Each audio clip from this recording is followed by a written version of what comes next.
Pour contenir la France le long de sa frontière nord, le Congrès de Vienne a réuni dans un même État Belges et Hollandais, séparés depuis plus de 2 siècles par leurs convictions religieuses.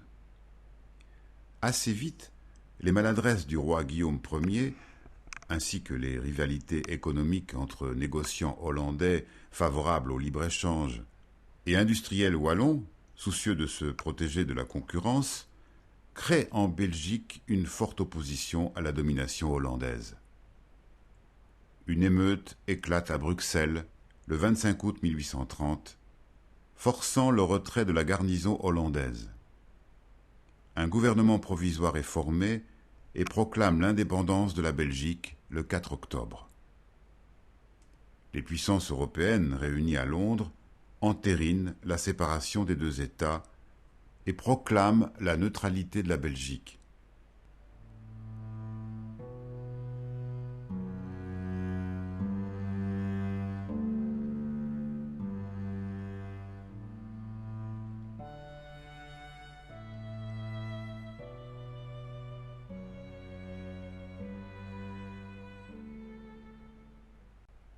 Le Congrès de Vienne maintient le principe du partage de la Pologne tout en créant un petit royaume dit Royaume du Congrès sous la tutelle russe.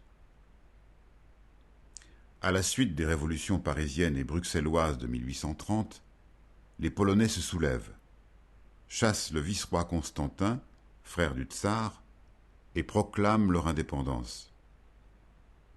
En dépit de la mobilisation des opinions publiques, en particulier en France et en Angleterre, pour la cause polonaise, les puissances européennes n'interviennent pas lorsque les troupes russes écrasent le mouvement national polonais et reprennent Varsovie le 17 septembre 1831. La répression est impitoyable.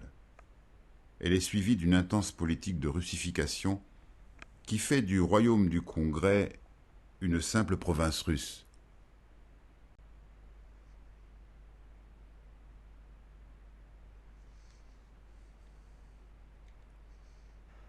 À partir de 1846, une crise touche l'Europe et aggrave les inégalités économiques déjà très importantes.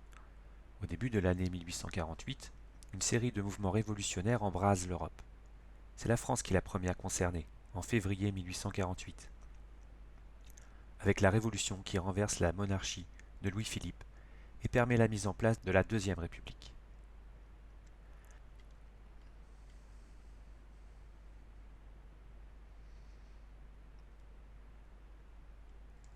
Cette révolution en France va provoquer des soulèvements populaires dans toute l'Europe. Les Italiens, Hongrois et Tchèques se révoltent contre les Autrichiens. Les Allemands revendiquent davantage de droits au sein de l'Empire de Prusse. Metternich lui-même doit fuir Vienne en mars 1848.